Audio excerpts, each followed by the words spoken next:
Everyone, welcome back. അങ്ങനെ കുറച്ചധികം ദിവസങ്ങൾക്ക് ശേഷം ഞാനൊരു യൂസ്ഫുൾ ആയിട്ടുള്ള വീഡിയോ ആയിട്ടാണ് വന്നിട്ടുള്ളത് കേട്ടോ.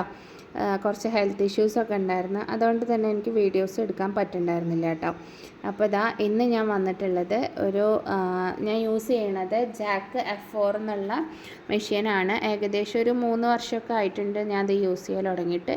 യാതൊരു കംപ്ലയിൻസും ഇല്ല, നല്ല മെഷീനാണ് കേട്ടോ. നമുക്ക് ഹെവി ആയിട്ട് വർക്കുള്ളവർക്കൊക്കെ യൂസ് ചെയ്യാൻ പറ്റിയിട്ടുള്ള പവർ മെഷീനാണ്.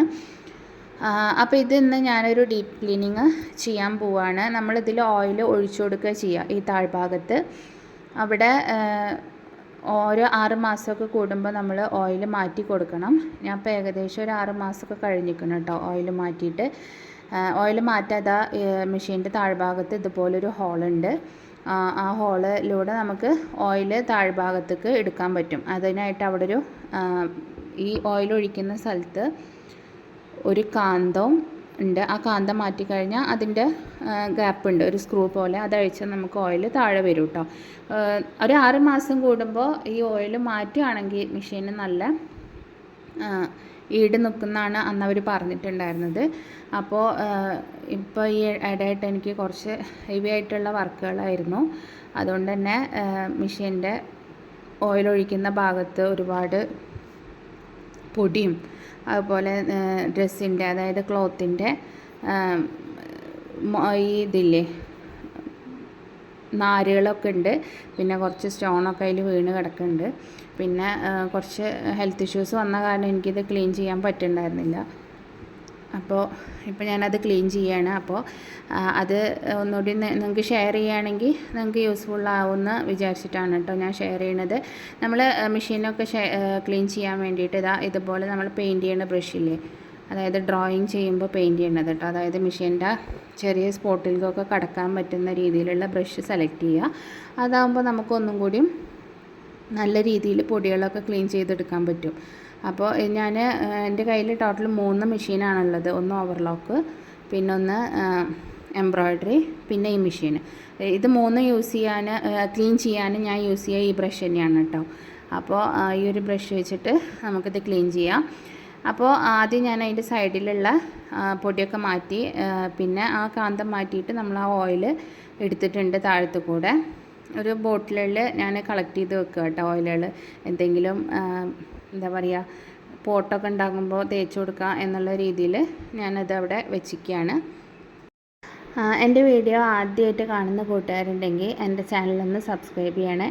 നിങ്ങൾക്ക് വീഡിയോസ് ഇഷ്ടപ്പെടുകയാണെങ്കിൽ ലൈക്ക് ചെയ്യാനും അഭിപ്രായങ്ങളും നിർദ്ദേശങ്ങളൊക്കെ കമൻറ്റായിട്ട് രേഖപ്പെടുത്താനും മറക്കരുത് കേട്ടോ. നിങ്ങൾ കമൻറ്റും ഒക്കെ ചെയ്യുമ്പോഴാണ് എനിക്ക് കൂടുതൽ വീഡിയോസ് അപ്ലോഡ് ചെയ്യാനുള്ള ഒരു ടെൻഡൻസി ഉണ്ടാവുള്ളൂ. അപ്പോൾ സാധാരണ എന്നെപ്പോലെയുള്ള വീട്ടിൽ സ്റ്റിച്ച് ചെയ്യുന്നവർക്കൊക്കെ മെഷീൻ്റെ ഓയിൽ മാറ്റുക അല്ലെങ്കിൽ മെഷീൻ ഒന്ന് ക്ലീൻ ചെയ്യുക എന്ന് പറയുമ്പോൾ പുറത്തുനിന്ന് ഒരാളെ വിളിച്ച് ചെയ്യേണ്ടി വരും. അപ്പോൾ അങ്ങനെ വേണ്ട, നമുക്കിത് വളരെ സിമ്പിളായിട്ട് തന്നെ വീട്ടിൽ ചെയ്യാവുന്ന കാര്യമേ ഉള്ളൂ. ഈ ഭാഗം ഒന്ന് ഊരാൻ കുറച്ച് ഒരു ലോക്ക് ഉണ്ട് അതിന്മേ. അതിനേക്കാൾ നല്ല ജസ്റ്റ് ഒന്ന് പൊക്കി വെച്ച് കൊടുത്തിട്ട് ഈ ബ്രഷ് ഉപയോഗിച്ചിട്ട് അതിൻ്റെ എല്ലാ ഗ്യാപ്പും ഒന്ന് ക്ലീൻ ചെയ്യുക, പൊടികളൊക്കെ എടുക്കുക. പിന്നെ ഓയിൽ മാറ്റി കൊടുക്കുക. ഓയിൽ ഇങ്ങനെ സ്ഥിരമായിട്ട് കിടക്കുന്നത് കൊണ്ട് തന്നെ ഒരു കറ പോലെ വന്നിട്ടുണ്ട്. അത് മാക്സിമം ഒരു സ്ക്രൂ ഡ്രൈവറിൻ്റെ അറ്റോ അല്ലെങ്കിൽ വല്ല സ്ക്രബൊക്കെ വെച്ചിട്ട്, വെള്ളം തൊടരുത് കേട്ടോ. നമ്മൾ യൂസ് ചെയ്യുന്ന തുണിയിലൊന്നും വെള്ളം ഉണ്ടാവരുത്. അങ്ങനെ ഉണ്ടെങ്കിൽ മെഷീൻ്റെ ഉള്ളിലേക്ക് തുരുമ്പ് കയറി പോകാൻ ചാൻസ് കൂടുതലാണ് കേട്ടോ. അതുകൊണ്ട് വെള്ളത്തിൻ്റെ നനവില്ലാത്ത രീതിയിൽ നമ്മുടെ കയ്യുമ്മ പോലും വെള്ളം വേണ്ട, നന്നായി തുടച്ച് എടുക്കുക, പൊടികളൊക്കെ തുടച്ചെടുക്കുക. അതിന് ശേഷം സ്ക്രൂ ഉണ്ടല്ലോ, നമ്മൾ ഓയിൽ മാറ്റണ ആ സ്ക്രൂ അഴിച്ചാൽ അതിൻ്റെ മേലെ ഒരു കാന്തമുണ്ട്. അപ്പോൾ അത് നന്നായി ടൈറ്റ് ചെയ്ത് കൊടുക്കുക. എന്നിട്ട് ആ കാന്തം കറക്റ്റ് സ്പോട്ടിൽ വെച്ച് കൊടുത്തു കഴിഞ്ഞാൽ ഈ സ്ക്രൂവിനെ ബലമായിട്ടിരിക്കുന്നതുകൊണ്ട് തന്നെ ഓയിൽ താഴോട്ട് ലീക്കായി പോവില്ല കേട്ടോ. ഇതിൽ ഞാൻ വാങ്ങിയപ്പോൾ 400 ml ഒരു പാക്കറ്റാണ് അവർ വെച്ചിട്ടുണ്ടായിരുന്നത്. നമ്മളിവിടെ വന്നിട്ട് ഓയിൽ ഒഴിക്കുക ചെയ്തത് കേട്ടോ. നല്ലൊരു മെഷീൻ തന്നെയാണ്. ആരെങ്കിലും മെഷീന് ഹെവി വർക്കുള്ളവർക്ക്, അതായത് വീട്ടിൽ ഹോം ബോട്ടിക്കായിട്ടൊക്കെ ചെയ്യുന്ന ആരെങ്കിലുമൊക്കെ ഉണ്ടെങ്കിൽ അവർക്ക് യൂസ് ചെയ്യാൻ പറ്റിയിട്ടുള്ള ഒരു അടിപൊളി മെഷീൻ തന്നെയാണ് കേട്ടോ ഇത്. അങ്ങനെ ഞാനിത് അതെല്ലാം ക്ലീൻ ചെയ്തെടുക്കുന്നുണ്ട്. സൂചി പൊട്ടിയേണ്ടതും അതുപോലെ തന്നെ എന്താ പറയുക നൂലുകളൊക്കെ കട്ട പിടിച്ചിരിക്കുന്നുണ്ട്. വർക്ക് കൂടുതലുണ്ടെങ്കിൽ ഇതുപോലെയുള്ള ഇതുണ്ടാവും. അപ്പം നമ്മൾ ഓയിൽ മാറ്റുമ്പോഴാണ് എപ്പോഴും ഇങ്ങനത്തെ ഭാഗങ്ങൾ ക്ലീൻ ചെയ്യാൻ പറ്റുള്ളൂ.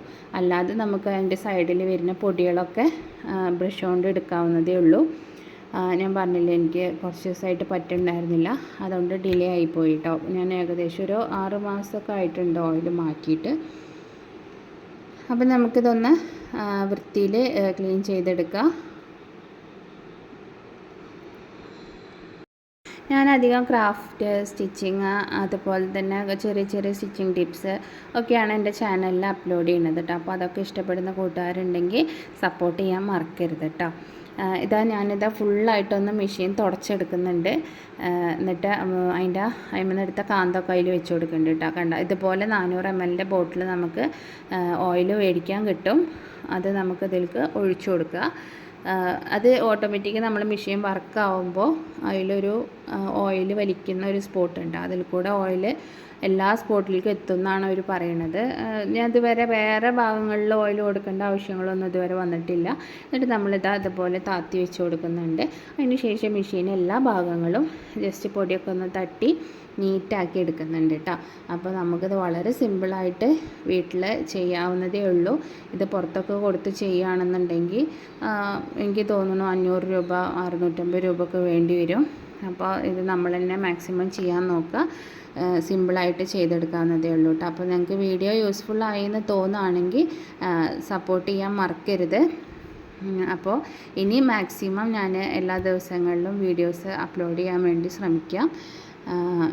അപ്പോൾ നിങ്ങൾക്ക് സപ്പോർട്ട് ചെയ്യാൻ മറക്കരുത്. ഇതുപോലെയുള്ള ടിപ്സൊക്കെ ഇഷ്ടപ്പെടുന്ന കൂട്ടുകാരുണ്ടെങ്കിൽ ചാനലൊന്ന് ഷെയർ ചെയ്ത് കൊടുക്കാനും അവർക്ക് റെക്കമെൻഡ് ചെയ്ത് കൊടുക്കാനൊന്നും മറക്കരുത് കേട്ടോ. അപ്പോൾ അടുത്തൊരു വീഡിയോ ആയിട്ട് കാണുന്നത് വരേക്കും താങ്ക് യു. ബൈ.